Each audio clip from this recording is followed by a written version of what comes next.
Hey everyone, thank you for joining us here at the Culture Nerd Podcast. We are now doing a new segment called Nerding Out. It's going to be somewhat of an interview segment, where we're basically just going to bring on a guest, and instead of doing a typical interview, we're actually just going to kind of talk to them and just nerd out with them and get to know them a little bit more behind what they do. And this first initial episode, we're going to actually sit down with a graphic artist, MightyPegasus, Victor Koo, the winner of Zack Snyder's poster contest, and a huge fan of everything nerdy. So enjoy, and let's get into it.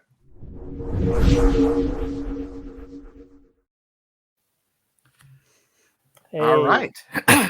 Thank you for joining us, Victor.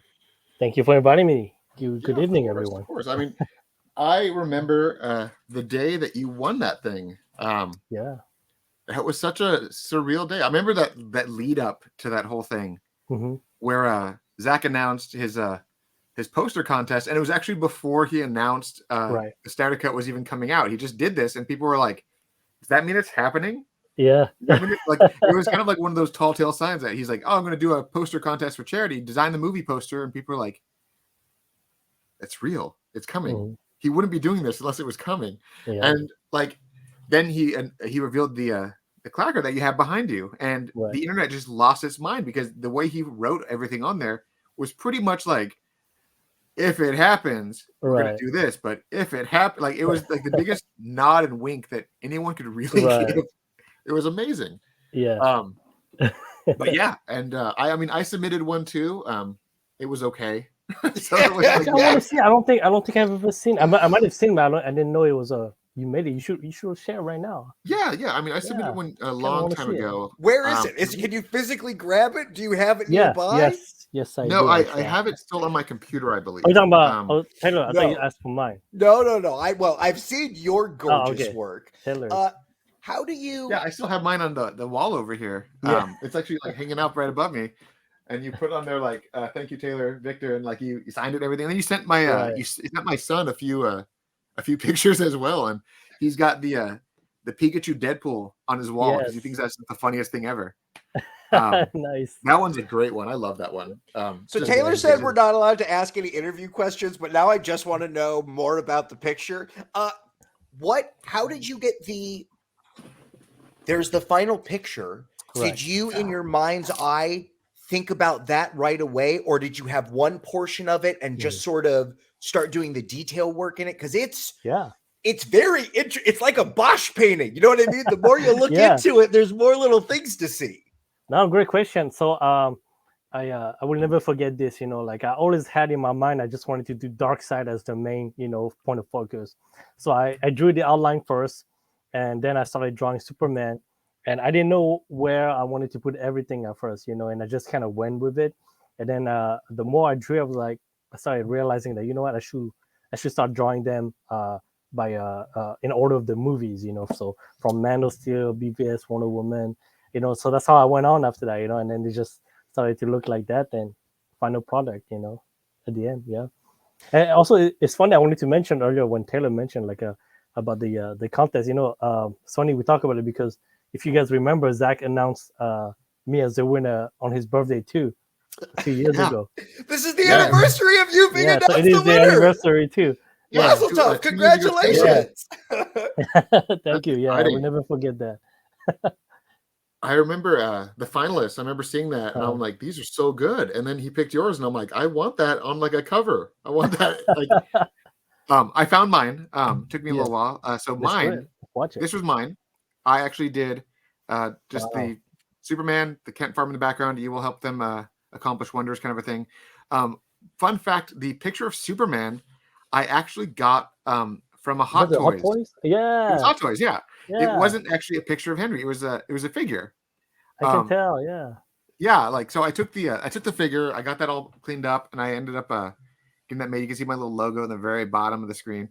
I ended up working on it with another graphic artist online, and we kind of threw the ideas together. We put it all together. We liked it, and obviously Superman's not wearing the blue and red and the thing. I could have thought about that ahead of time, like, oh, Zack's going to make it the black suit. I could have adjusted it, but I didn't think about it. I just was like, this is Superman. Like, I wanted to be like the opposite of the Man of Steel poster, where it was all dark and brooding, and this is like the hopeful Now he's Superman.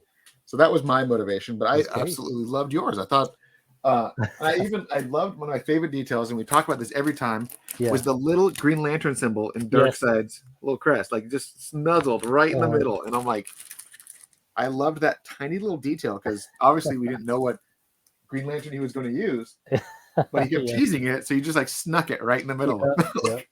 Yeah, I'm glad you noticed.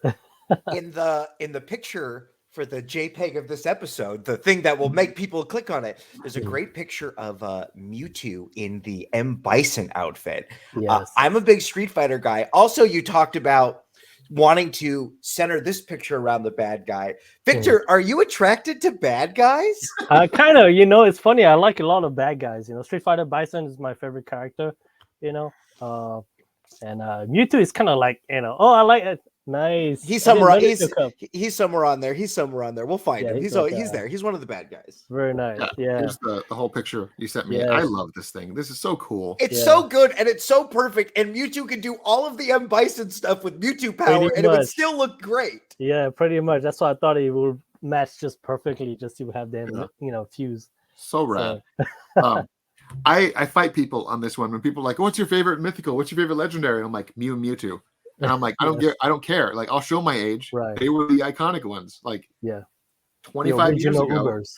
Yeah, and they haven't dropped Mewtwo at all. It's not like Mewtwo eventually got bad. No, Mewtwo's great. He's still pretty good. Yeah. Still great, yes. What are your other must-love bad guys? Not really bad guy, but they're kind of like anti-heroes. Like, I'm a huge fan of Magneto and the Sentry in Marvel. Yeah. I think Sentry is the most powerful guy, to some extent, and I just like his character. I feel like they should work more on his background and psychological development for Sentry. But Magneto I think Magneto is just one of the greatest of all time. He is. Magneto is. We always talk about this, Michael. We always bring up that out of Marvel villains, Magneto is the best. Like, right. But he's not like. I never really see him as a bad guy, right? Yeah, I mean, correct. They use him in bad guy scenarios, but it's very much, it's like what Stan Lee said, that he based them on Martin Luther King and Malcolm X. Like, from a certain point of view, Malcolm X isn't a bad guy, but some other point of views, he is. Like, that's Magneto.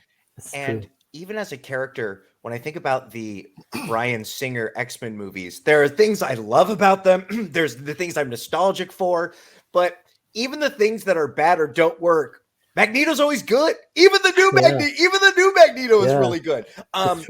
What was the last X-Men movie where they fought on a train? They were fighting in a train, and then they fought in the lobby of a hotel. Dark Phoenix. Yes. Dark Phoenix. He was great at that. There's a lot of like behind the scenes stuff that prevented that movie from being great, and that was mainly just because of the Fox merger. Fox wasn't allowed to use the scrolls, so they took out like 45 minutes of character development, and that's why we got the hodgepodge that we got. But I will still fight people on this. That train scene with Magneto, it was nice. Is cinematic perfection. It's so good because the Apocalypse movie, in my opinion, it's unwatchable.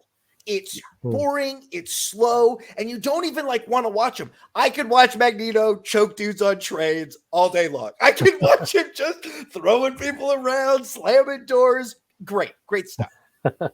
Like he was so like Michael Fassbender as Magneto was like perfect casting, and every scene that he's in, I'm pretty sure someone's made a supercut of just him as Magneto for like a 45-minute stretch of every scene he's done, and I would just watch that on repeat. He was so good. Yeah, he was fantastic. I thought Apocalypse was okay. I thought it was not okay. as unwatchable, but just okay. I think. I watched it on an airplane, and I'm going to let you know I was devastated with how long the airplane felt because of that movie. I maybe need to watch it again. I felt like was this the one that they kept saying was the 90s one? No, it was the 80s one. That was the one where they introduced like. They kept saying this was the 80s one, and it felt nothing like the 80s. There is nothing 80s about it at all. I also wish they would have done. I really like Angel. Angel from X-Men has always been one of my favorite, and I feel like he was real weak sauce in the movie. Every time he shows up in the cinematic world, they just don't get it right. Maybe he needs his own movie just to shine because he's so cool. But I don't know. That might be part of my bias as well. No, 100% with you on that one. Angel's been downplayed in every movie, even the old one. Yeah. And X-Men 3. We don't talk about X-Men 3. Like, yeah. I remember when you and I watched that in theaters, Michael, and we are like, "That's what that was." Okay. Well, we had lived through Phantom Menace, where we were like, "This is a good movie," and then people were like, "It's a bad movie." And you're like, "Oh, it's a bad movie." When we were watching X-Men 3, we were both very cognizant of like, "Oh, there's problems. There's a lot of." Oh, here's Psylocke, this mutant I've been waiting for since Marvel vs. Capcom 2. This amazing mutant I've played in all my favorite Capcom games, and she's just garbage. Yeah, and she didn't do anything. I mean, what was her power in that movie? Like, she blended into a wall, and I'm like, that's not Psylocke. I don't know. They all had weird bee powers. Yeah. I mean, it was one of those frustrating things where they had some good casting, but it was just misused across the board. Absolutely, yeah, I agree. How do you get inspired to draw? Not the act of drawing, but is it you? Mewtwo Bison is you putting a fun spin on something and going, "Oh, look at this thing," right? And you as the artist always get to do those things. What pieces of art inspire you? Are there other artists? Do you see a piece of work and you're like, "Oh, I just have Hawkeye in my brain. I've been watching Hawkeye all week, so now I'm thinking about Hawkeye movement." Yeah. For me, it's very easy. I don't like to do what most artists do nowadays. And jump on the mainstream. A lot of the time, like I just draw the things that I used to like as a kid, even though if it's not relevant anymore. I just draw it. That's why. That's why right now I'm so behind on project. I want to finish this card deck project that I have, and I'm not doing anything else because I'm so, I just want to finish that, so it doesn't matter what I'm into right now. I just want to finish something first and then go into the next one, so that's usually how I come up with ideas. I'm inspired by a lot of artists actually, but not necessarily by like their style anymore. I used to be inspired by the style, but now it's more like ideas that they come up with, like the collage, for example. It's just an idea that I don't see a lot of artists do, so I do collages, things like that, or crossovers, so things like that, simple ideas. I feel like when Taylor and I were young and had our parents paying for our nerd habits, there was so much great comic book art. There was trading cards and comic books, and not only the new Saturday morning cartoons. I remember when Spider-Man first came on Fox Kids, and they only would play the big robot. They played the big robot arc for like a month, and you're like, when are you going to show more episodes? There was so much great art and so much great crossover stuff. I remember the image I always remember is the Batman Wolverine crossover picture, where it's some amalgamation of Wolverine saw his parents get murdered in Gotham City, and now he uses his anime. It's such a great picture that sticks in my mind. It's sad that we don't see more of those things anymore. Yes, I found it, Michael. It was his name. The character was named Dark Claw. Yeah, do you have Google the playing card? Whatever the training. Okay, wonderful. 2 seconds. I'm going to throw it on the screen. He was Logan Wayne. Yeah, and, it was essentially Wolverine and Batman mixed together. I remember this. That was such a weird time for comic books, but it was a great time. Throw it out.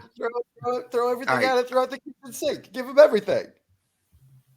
Oh wow, that's pretty cool. Look at that guy. Yeah, that is pretty cool. That guy's got issues. Oh wait, it's this way. Okay, my camera's all messed up. I'll do it right next. Look at that guy's got issues. That guy has seen some shit. Yeah. Let me see. Amalgamation. Well, no, it was a amalgam universe. It was kind of weird. But they had some super awesome characters. Let me just throw this image up real fast because they had some weird ones. Like there was a Captain America and Superman were mixed together. Spider-Man and Superboy were mixed together. And they called him like Spider Boy or something. Let me throw it up on the screen. They're wasting. Nice. They're wasting Spider-Man on that Spider-Boy crossover as Wonder Woman. Oh, that's pretty cool. I like that. Yeah, is that the Flash Cyclops? I don't remember honestly, because I remember this picture coming out and it was like it was actually crossing over into the comics, so that might actually just be Cyclops. Okay. Because there's actual roads in the Cool. background. But yeah, the 90s was a wild time for comics. I remember that. I'm fondly. I still have some of these old cards. I just recently found my cards, Taylor, and I would love to do an episode of just looking at Michael's old stuff, and I'll hold him in front of the camera. That would go be pretty through funny them. if we just like pull out a box of trading cards and like look at the Marvel Medals that's cards gonna I be had when I was awesome. 8. I got some cards to show you. The good oldies, the best. Yeah. But no, did you ever collect nerdy stuff like that, Victor? I mean, did you ever? Yeah, I used to collect the when I was in France. I used to collect the Dragon Ball Z card. That was the one that I used to collect the most, and then I lost them all. I don't know what happened. Which Dragon Ball Z card? The trading card game one? That one where you would there was like mana and you would power them up, or was this a different one? No, it was a different one. So those were just basically just like full art with like maybe just a few description, but no like power level or anything on it, you know. And I just thought those were pretty cool, you know. Most of them were just like a screenshot of a of a scene or like an actual poster that they put together, you know. And actually, I don't even know if they were official back then. I was just a kid, and I just like to collect them. You know, it's one of those things, you know, just to collect them. But yeah, it was fun. Yeah. Where did you buy them in France? Did you get them at? Was there like a convenience store? Was there like was there a comic book shop in France? Yeah, they were actually. It's funny. They used to sell them at this pastry right down the street by my house, and so I'll go there and get some bread and some pastry, some sweets, and I buy some packs here. You know, it'd be funny. You know. Did you have? So I was very lucky in that I had a built-in nerd neighbor. So when I got into something, it's like, yo, bro, you're buying Yu-Gi-Oh cards. It's like, okay, I'm buying Yu-Gi-Oh cards. Did you have a group to collect and trade these cards with? No. Oh, the Dragon Ball Z, yes. Yu-Gi-Oh, no. Oh, okay. I didn't collect much Yu-Gi-Oh as far as I remember, but Dragon Ball Z, yes, I used to trade a lot of them. You know. Yeah, me and Michael peer pressured each other into nerd things for a lot as a kids. Like, like that's all it was. Like, oh, this new show called Pokemon's out. Do you want to watch it? Okay. I bought the red one. Do you want to get the blue one? Okay. Like, we peer pressured so much back then. Yeah, I used to have a friend where we used to do that too. You know, it was the best time back then. Pokemon. Oh, well, and I'll take it one step further. We also had a B set of friends that we weren't friends with, but we would have to go see them so Taylor could do his daily in Pokemon Gold and Silver. His Game Boy would kiss the other Game Boy and he would get some rare item. And then we would do that with Pokemon cards. See, there's a hierarchy of friends in the neighborhood. There were B friends who you just, go use their stuff. We'd go play Mortal Kombat 2 at their house. You just show up to get that. And yeah, you just have to get it. I remember this one kid. What was it? It was the guy who lived behind Austin, who had that super rich kid. We can't say names, Taylor. We can't say. No, because Austin was one of our friends. But that's too many names. And that kid was Steven. Steven lived behind Austin's house. Of course I did, but we're not saying names, Taylor. We're not going to dox people. You're the one saying they're like, we're not saying his name, but his name is this. No, I remember. He was a nice kid, but we were all like. It was a weird time. We grew up into like when anime first became mainstream. Like we said in our last show with Gundam first hitting the air, like Tenchi Muyo, Yu Yu Hakusho, Outlaw Star, Cowboy Bebop, all that stuff was dropping on everyone all at once. Victor, you talked about living in France. How long did you live in France? I was born there and I lived there until I was 15, and then I moved with my family all together.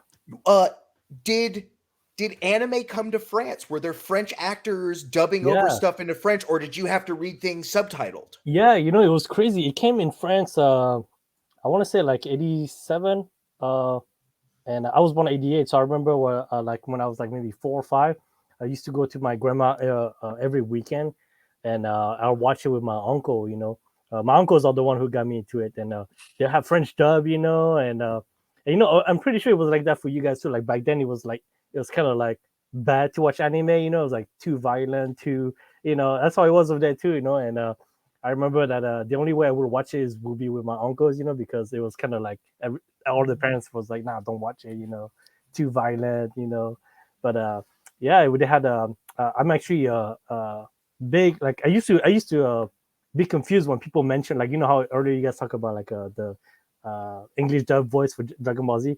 I see every episode of Dragon Ball Z, for example, in French in my head.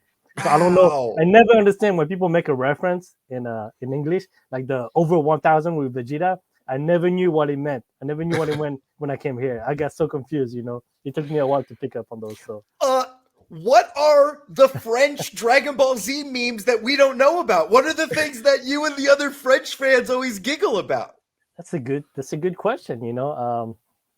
I don't know. That's a good question. I didn't think about it because, you know, when I was 15 in 2003, I don't think meme was big yet. So, you know, like as far as like, you know, I can't think of any sort of thing that, you know, we as French kid, you know, will remember. You know? It was kind of funny, you know. You didn't go around to the other French kids saying over 9,000.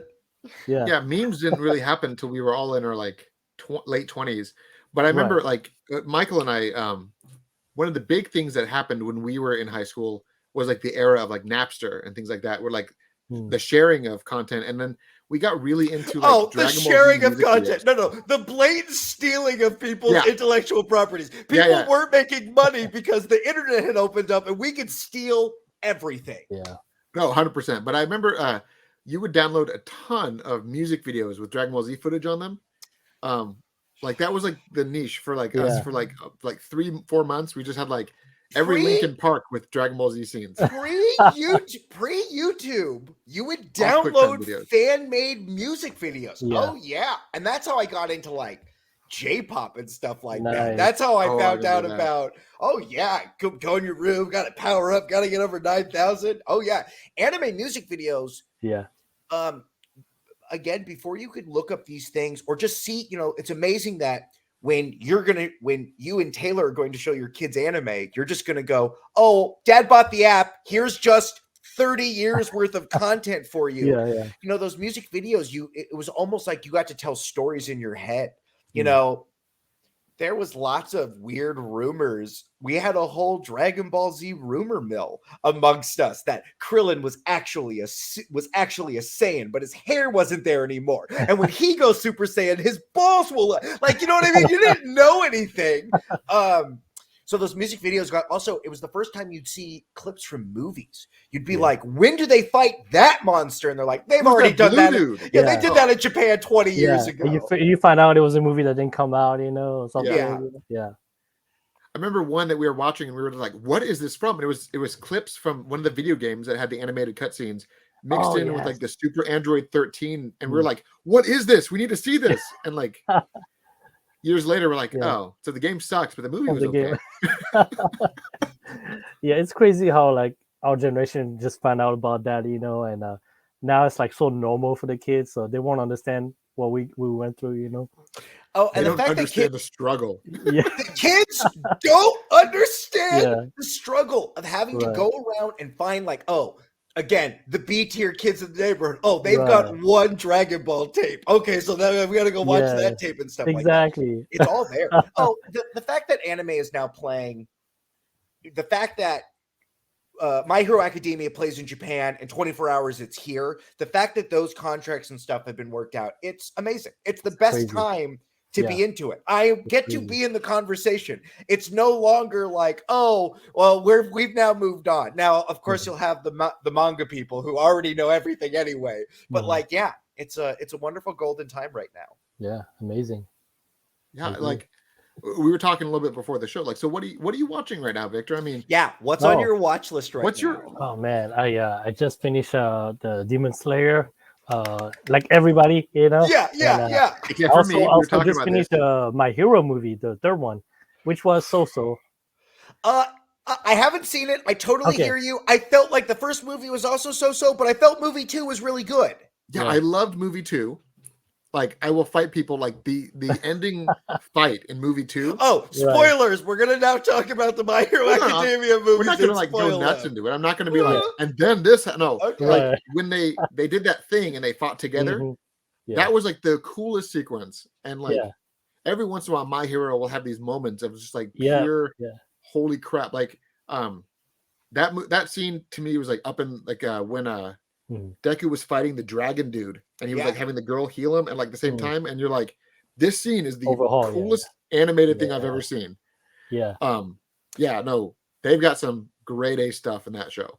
Also, I think that I haven't seen the third movie. I bet the third movie's a little weak because the grabbing power is like, great. What other tools does he have in his Swiss Army knife? I feel like I'm ready for the next ability. I won't say anything. I'll let you watch it first. But he does actually show a couple, right?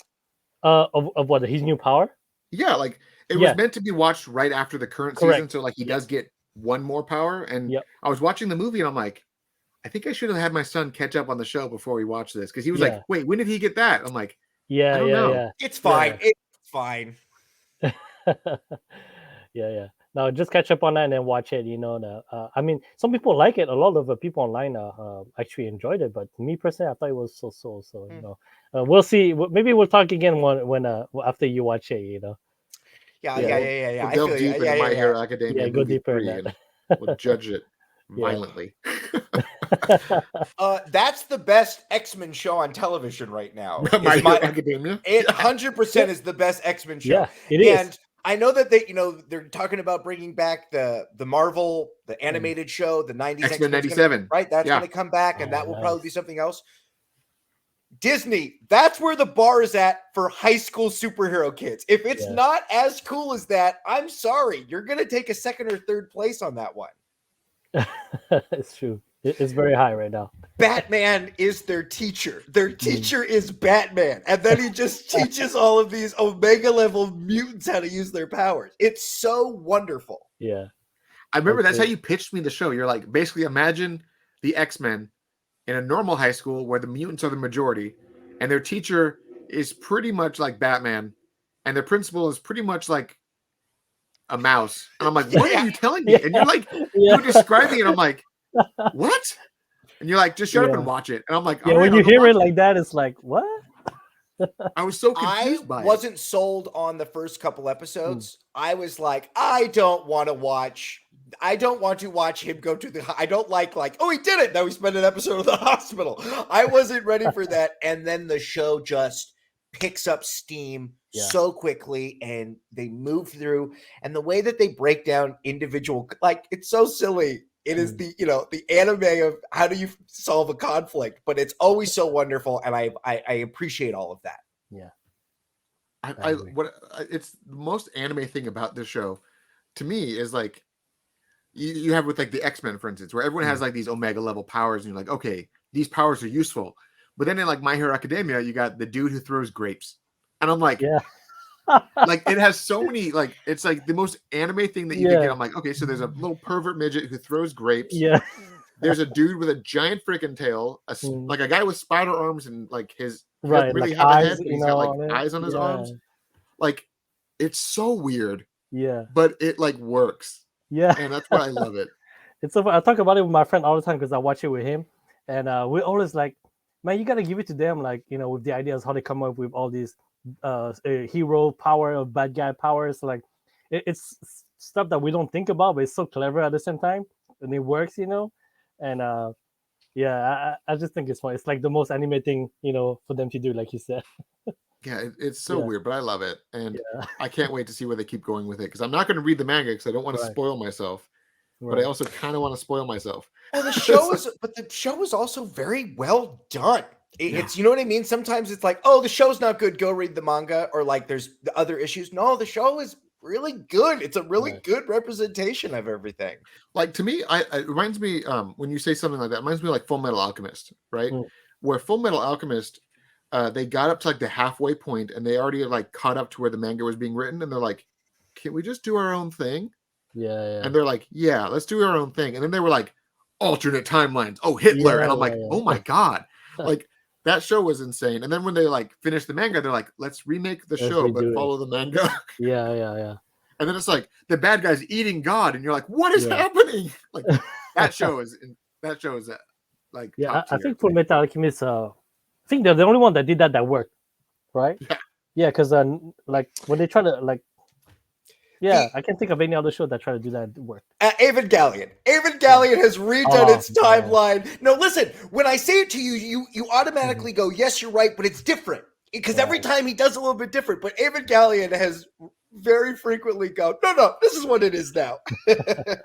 I like to believe that Evangelion is a series of new timelines being birthed over the ending of the last one until he finally gets it right. So like we have the main show, and then the Death and Rebirth, which was like timeline do-over number 2, and then the new Rebuild Saga, which is like timeline 3, which is like the actual like I figured it out now. Let's do it correctly.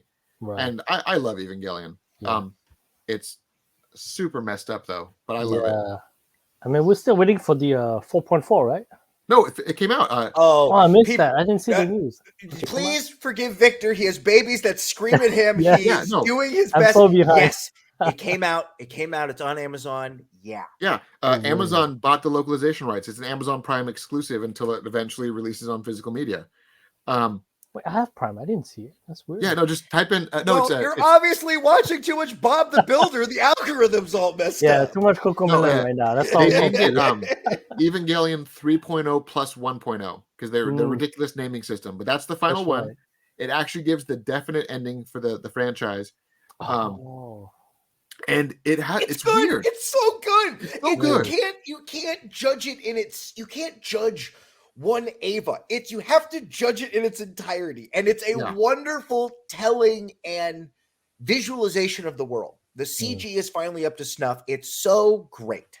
But it really made me appreciate the last one too, because Eva Part 3 was very divisive for fans. Yeah. Because it was such a departure from the rest of the stuff. Like it was like, oh, by the way, it's been years. Because Shinji like was dissolved. And instead of like the TV show where he like dissolved for like a day and then came back, it was like he dissolved for like 5 years. Yeah. And like then number 4 comes out and it's kind of like Brave New World, Shinji, look what's happening. And there was some moments in the show where I'm watching it and it has these breathing moments where you kind of just like feel the calm.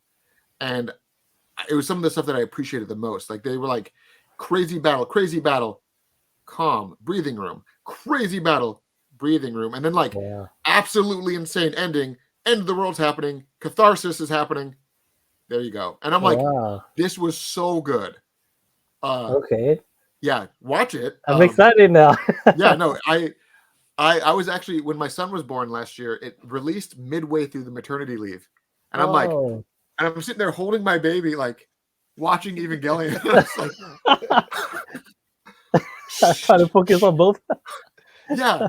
Oh my God. It was like, I don't know. I didn't realize I wanted that ending to be that way.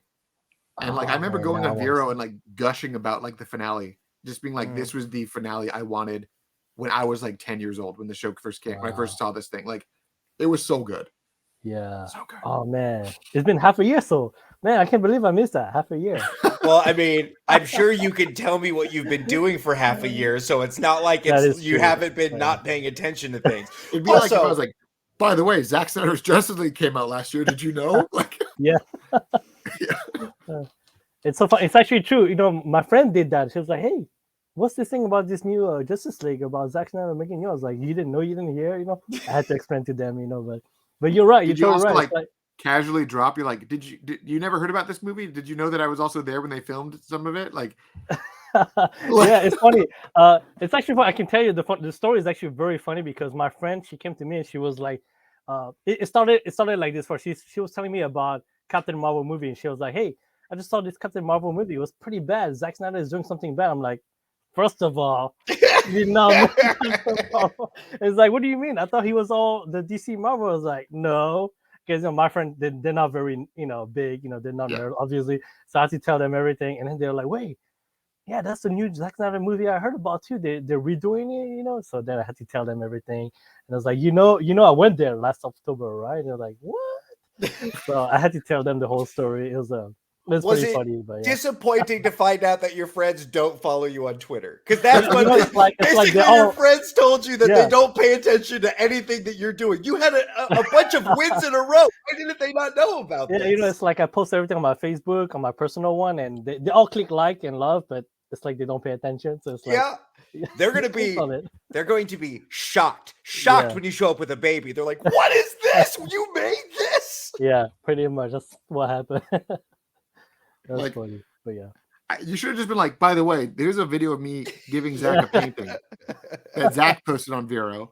Yeah. Like, that to me, like, I remember seeing that when you did that on last October, and I'm like, that was so cool. Yeah. And he was speechless. I was watching that video, and he just didn't know how to react to you because I like to tell people that that the interactions that I've had with Zack personally, he is like the nicest, most genuine human being on the planet, who has like almost no right being a part of the vicious world of Hollywood.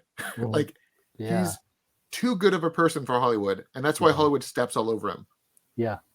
I remember when we sat down with Debbie one time, because we talked to him one time, and she was telling us that he's the kind of person that she told us a story about how he, like, the gardener kind of messed up on the lawn, and he was like, "Oh no," he's like, he like gave the gardener like his tip and everything, sent him on his way, and then like said, "Oh, you did a great job, everything's good," and then like after the gardener left, he went and like cleaned it up himself. Like he's the kind of person that will like be nice to you, do like praise you for what you did right, and then if he has to fix it, he'll just do it himself. He won't bring a fuss about it. He won't make any drama. He just does it because he's just a good, genuine human being. Yeah, he is.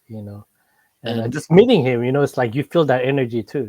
Yeah, and like it's like so amazing. It's like everyone who hates him has never met him, but the moment you meet him, you're like, I can't not be in love with this guy. He is such a nice, genuine, like he's Zack Snyder. Like that's how it's hard to describe unless you've met him. The guy, he's so good. Yep. You said it all right there. You said it all. Such a nice. And today being his birthday, ironically, like 2 years later after you won the contest, and here we are on social media, just blowing up and saying how much we enjoy him as a human being and how much he deserves everything. Zack, if you're watching, happy birthday. Happy birthday, Mr. Snyder. I live in Los Angeles. Let's do lunch wherever you are. We'll make it a casual thing. We'll do lunch. Yeah. I wish I had lunch and a casual thing, with him, like just outside of the studio, it would be nice to just have a little, relaxing time, Because you went down there like right in the beginning of COVID, like right when they're like, man, the world is ending, so wear a mask. Yeah. Which is a whole other ordeal in itself. So I've been watching a lot of David Lynch stuff. I just watched Twin Peaks: The Return again. And one of the things his actors talk about is that he paints pictures with them. So it's not always about delivering lines. It might be a feeling. I feel like Zack Snyder is kind of the same way. There are very clear images in his mind that he is trying to show you.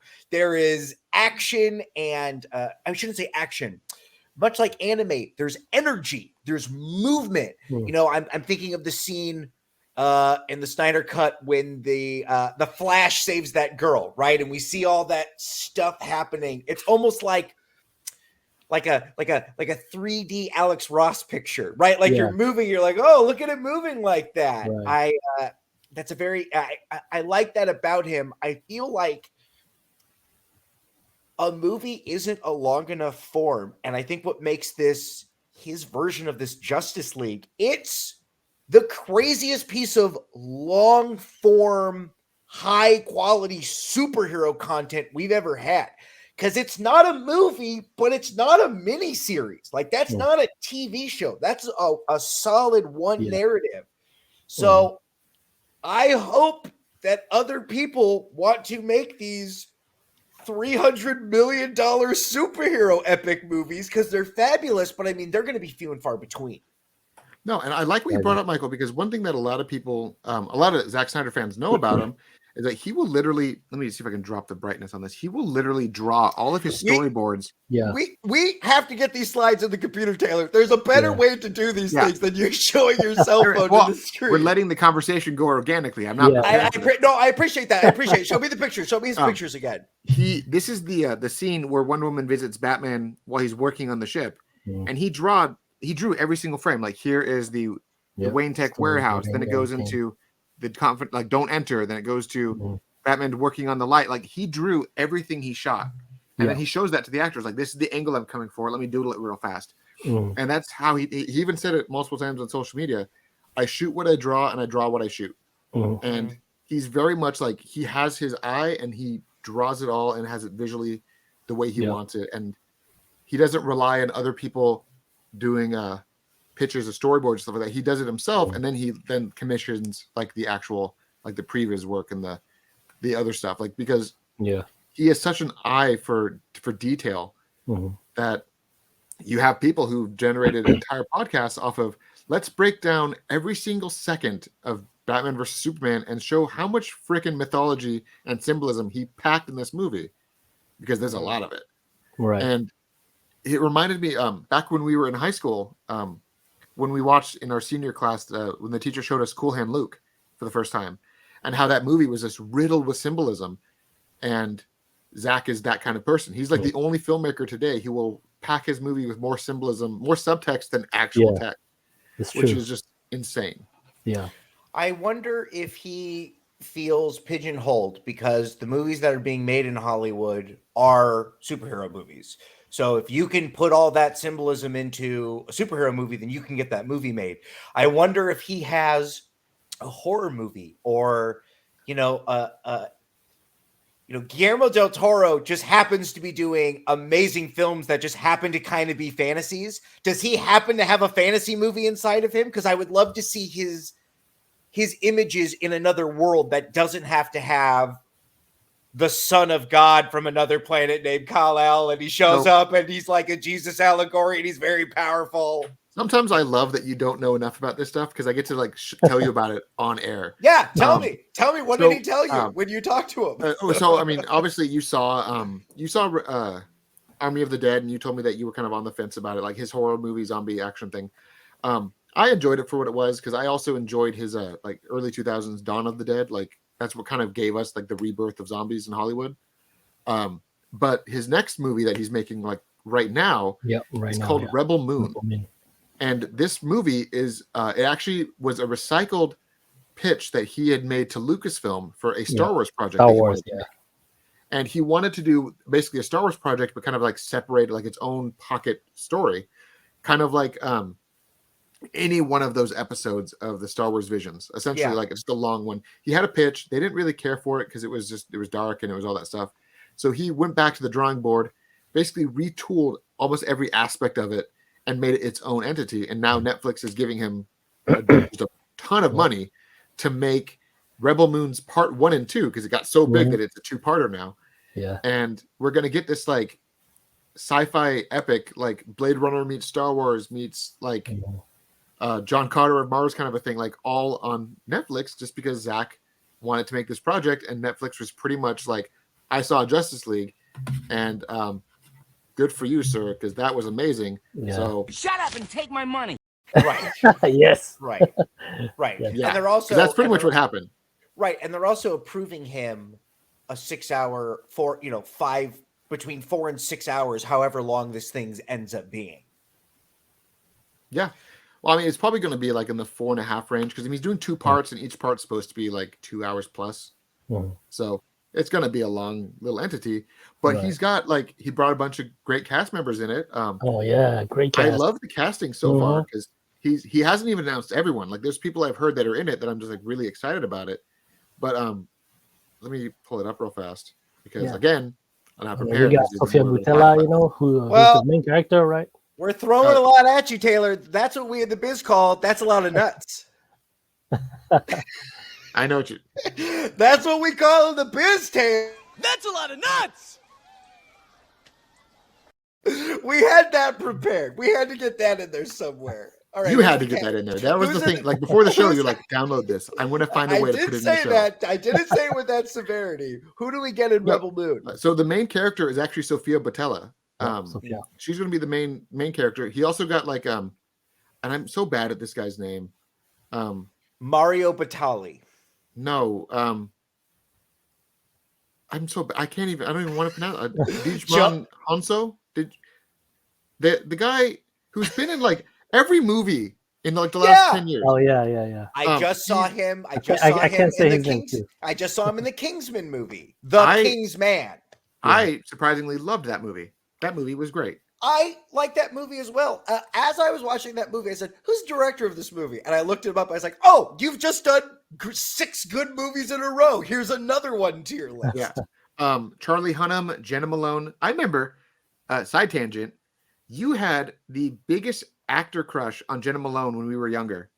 Oh, Like, man. what was it? Was it Donnie Darko that we watched? And you're like, she's perfect. And I think that was like, Wasn't there? She was young in Donnie Darko. No, there was another movie that she was in as well where she plays wasn't it, rebellious. like, Saved? She was my brunette. Oh, might be Saved. She was my brunette hair crush. Yeah, yeah. And I liked her more than Natalie Portman. Like, I get that Natalie Portman's like a cutie patootie and she was being forced on you, but I wanted the moody one over here. And I would also take like a Christina Ricci. If she wanted to like hit me up on AIM, I'd be like, hey, Reach, what are you up to? Oh, I remember that. Yeah, but she's in it. Ray Fisher, Cyborg, is in it. And a handful of other people that are just like Zack Snyder regulars that I love. Where are they going to shoot? New Mexico, Canada? Where do you think they're going to go? Where do they got to build all these sets? So Zach had actually recently explored with that Mandalorian tech with the virtual sound stagers. I have a feeling he may use some of that stuff because it's such a great technology. Yeah, it'd be fantastic. But other than that, I have no idea where he's going to start filming. I know there's like announcements of where he's filming, but I haven't really read into it because I want to be more surprised with this movie. Like, I saw the concept art and I loved it, and I'm like, that's too much already. This is beautiful. I'm the same, actually. I feel the same as you, Taylor. I saw the picture, but I'm just trying to keep it as a surprise when it comes out, you know. But I'm gonna keep sharing, you know, things as they come out, you know. But yeah, I want it to be. Let me show you a couple, Michael, just because. I'm a blank slate over here. You can show me whatever you want to show me. I want to throw all the concepts at you. And then I wanted to ask Victor more questions I'm not allowed to ask him. Like, Victor, where do you have a doodle diary? Do you have pads of paper? Where do you do your idea? How do you get your ideas out? I used to have a doodle book, but I don't use it anymore. I just keep everything on my digital file now on my computer, which actually I should just get back into the doodle sketch because it's easier, you know, to draw something on the spot, you know. Yeah. So, yeah. But it's a different muscle, right? It's like a different muscle that you have to do. And once you fall out of it, it's hard to get it going again. It is. All right. I got 3 of them for you, Michael. And I actually got them on the computer, so you wouldn't complain on me again. Yeah. Look, we're a professional show. Yeah. Great. Bad guys. Bad guys in red. That looks so Star Wars. These all look so Star Wars-y. Like, take that outfit and turn that into an Imperial. Yeah. This is Star Wars. Yeah, and there's all those Dune, there's all that like Dune elements and stuff like that as well. Yeah. So I love the concept art. I'm like, Shut up and take my money. Of course you are. Yeah. Yeah. What other? I mean, what things are you looking forward to? Do you video game at all? I know that you're playing a game called Life where you keep babies alive. So I understand you're playing a real life sim right now. But what are the things that you are looking forward to? Right now, I only play 2 games at the moment. I play Super Smash Bros. On my Switch because it's so easy on and off. I play 1 game, my baby cries, I shut it off and go somewhere else, you know. And then I play Final Fantasy 14 online. But obviously, I have to stop that one because it's, you know, life sucking, you know. It's an MMO. You know, they just keep coming up with new content, you know. As far as new things coming up, I'm really looking forward to the new Final Fantasy game. I don't know if you guys heard the Strangers of Paradise. Final Fantasy. You played the betas, right? No, I haven't played the beta, but I've just been looking at people playing it, and I just want to.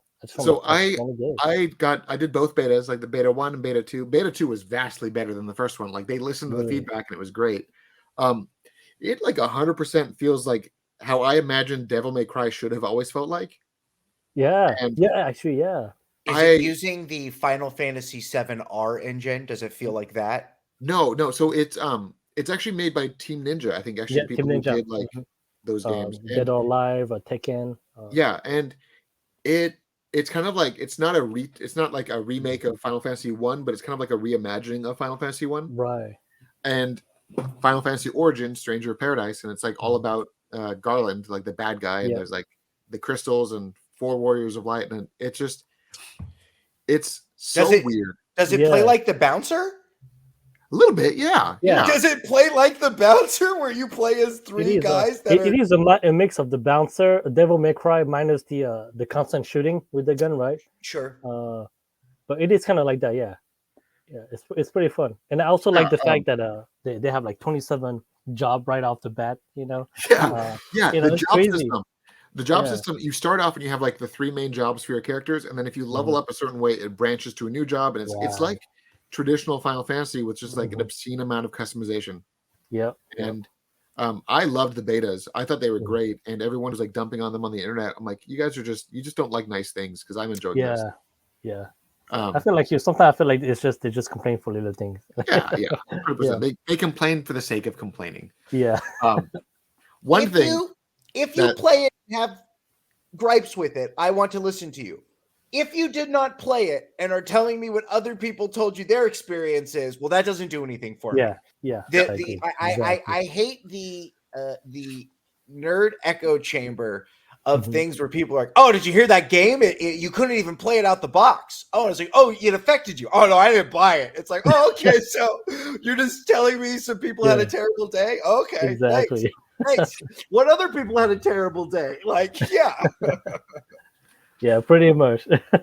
So, Victor, have you played any of the new Pokemon games? Oh, I wanted to reserve that Pokemon Arceus, but looking at what it is, I feel like, I told my wife, honey, if I'm gonna play it, are you gonna be mad at me? Sure. And she was like, yeah, our baby is still young, so I'm like, okay, fine, I'm not buying it. And so that's why I didn't buy it. But I wanted to play that one so bad. Taylor, did your Taylor sense go off when Scarlet and Violet were announced? 100%. The fact that they're actually like, we were talking about this before the other week when I said that I loved Pokemon Arceus. I've sank too much time into it. Probably like 40 plus hours already into it. Like I just beat it. Yeah. I like how he told us a lot of time. I like how he tells us like he doesn't know. Your Switch will tell us what the hours are, Taylor. Yeah, I don't actually know. I don't know. I didn't look at how much time I played into it. I just know that I beat it and I put too much time into it. Sure. But no, it's great. It has it's kind of like what I thought the natural progression of the Pokemon franchise should go.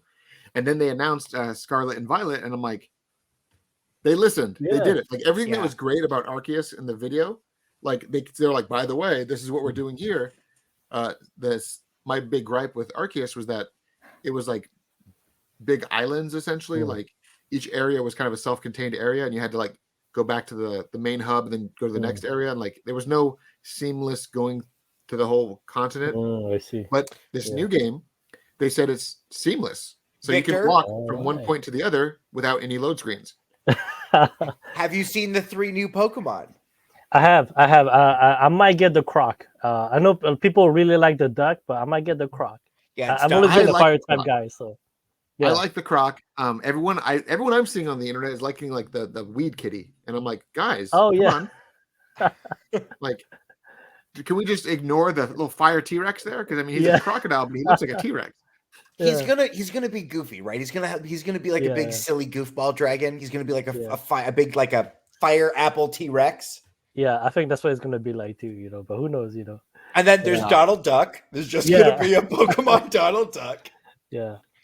I really hope a lot of my friends wanted the duck. More like a dude, like Howard the Duck. That's the final form. It's just a blue Howard the Duck. That'd be funny. I'm excited for that too, man. It's crazy. Were you guys surprised on how early they said they were gonna release it? They said late 2022, right? Yeah, like November of this year. Yeah, like it's so fast. I did not expect that. It does feel fast. From when I saw the trailer, it did feel like a lot of polished stuff from, was it X and Y? What was the last one? Sword and Shield. Yeah. When they showed like all the different fields and stuff and the people walking around, it's like, oh, this feels like you like have spent time with this engine and stuff now. When you look at that Nintendo pie chart of the franchise, I can't make put the pie chart of the things that make money. Pokemon is up there. And I feel like Pokemon are like Star Wars movies. There's always one that's being worked on. Like when Obi-Wan Kenobi comes out and we find out the next series drops next month, like, oh, that's so soon. No, I think Pokemon, I mean, I don't know what their development time is, but it feels like it's these main title games. They just churn them out now. And now that the Switch is the Game Boy, there's the Switch and a Game Boy, and it's all just Nintendo now. Those two teams, it's like, oh, we don't have to work on that. It's like, no, just work on this. So maybe it's fast. I don't know. my understanding, they've been working on it since they finished Sword and Shield, and that's Ah. why the Diamond and Pearl remakes were done by a third party, and Yeah, like it's different. Arceus was done by Yeah. a separate team. So Mm. like one dedicated team has just been working on it for like 5 years, Yeah. and like nobody knew about it because they're just Game Freak Yeah. is so secretive. Yeah. So Makes sense. I would love to know from people that play Pokemon games. I play Pokemon games as well, but as we play Pokemon games, they always talk about that the games aren't as good as they used to be. They're not as good. The story isn't as good. What story do you want to have in a Pokemon game? Like, what would be an angle or a new way to do it that you would feel would be interesting? For me, I would like different dungeons. I would like the game to have, so you go to the rocket hideout and you fight all the people. Maybe have some longer challenges, some stuff that challenges me as a player in the main story, and then maybe just have a story that centers around a smaller group of characters. I feel like every game now has like 7 kids, and I always forget about 3 of the kids, and then a gym leader is a friend. So I don't know, maybe more centralized. What would you like to see out of a good Pokemon story? Like, to me, I think the way you're kind of putting it, a lot of people are like, oh, they weren't as good as the last ones, but I remember explicitly like the original Pokemon games, like the first like 3 or 4 games, the stories were very thin because they were meant for kids. Yeah, simple. Like they were fun, but our nostalgia kind of overpowers the actual quality of the story. Yeah. Like Pokemon Red and Blue, like Red, Green, and like Blue, and like their story was essentially like you're just going to go get the gyms, beat the Elite Four, and Rocket's a pain in the butt. Deal with them for a little bit, but also that wraps up because one of them's a gym leader. So just you'll get to it. It was a very thin story. Yeah. I loved Silver and Gold, and Silver and Gold was like just them expanding on the first one, right? And then they actually started developing narratives. Like I remember the first game that actually had a narrative was like Ruby and Sapphire, and then they actually started giving us narratives. Like X and Y had a great narrative, but like you said, there was like 7 kids, and you forget half of them by halfway in the game. Sword and Shield actually had a very strong story compared to like the franchise as a whole. But I think people tend to put nostalgia before they put actual like thought into their gripes of a story here. I can see what I will say it. I say it myself, like Mew and Mewtwo are like the best legendaries because that's my own personal bias. And the best bad guy team was Team Rocket. Not like Jesse and James, but like Giovanni and all the actual Team Rocket people. But like in hindsight, Team Rocket was nowhere near like Team Galactic, where they're like, we're gonna take over the universe by restarting the universe. And I'm like, that's such a lofty goal. Like, good for you guys. Team Rocket just wanted to take over the city. Yeah, they just wanted.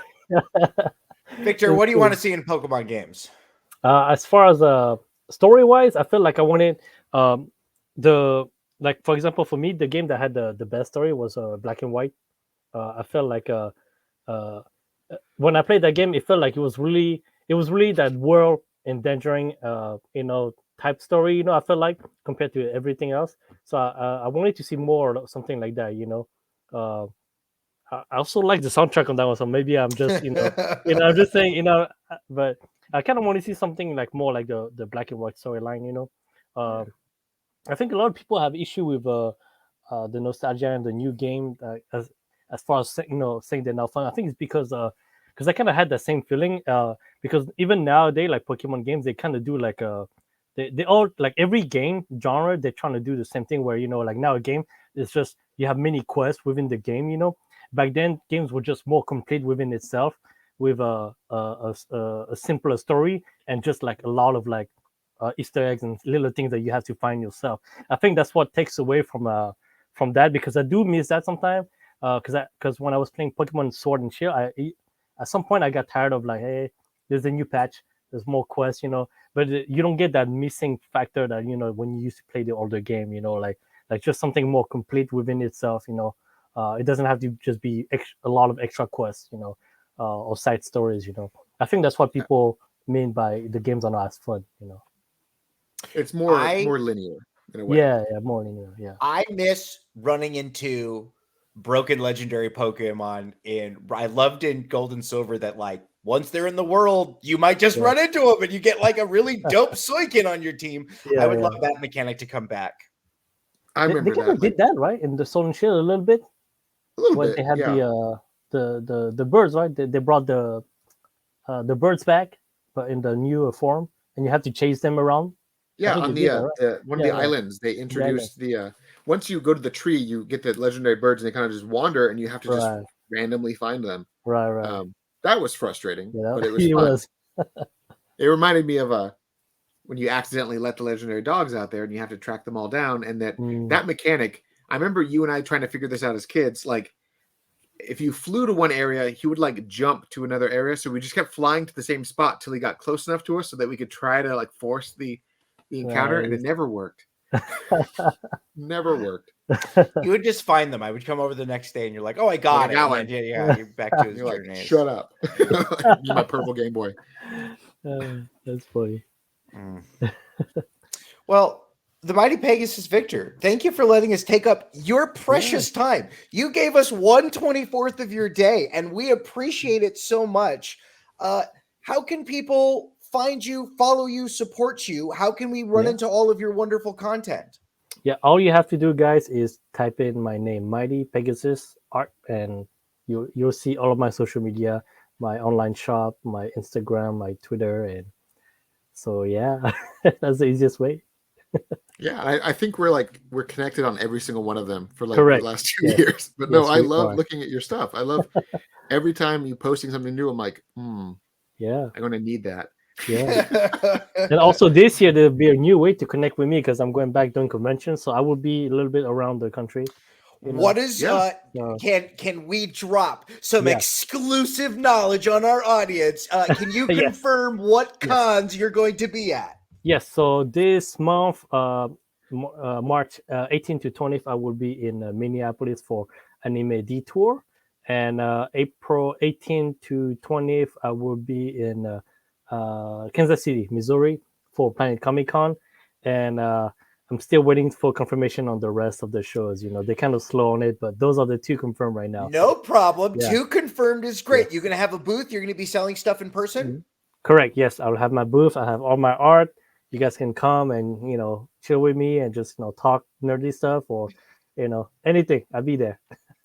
And we talked about this before. Like, if you ever make your way to Emerald City Comic Con, we're going to hang out. I'll take you to lunch. We'll walk around Seattle. I just applied. They said they should, make the selection soon. So I will let you know. I was actually kind of bummed out because it's the weekend of my wife's birthday. So now I'm like in this dilemma. Like, I can go to Comic Con for like a day, but then I have to like make it up to my wife.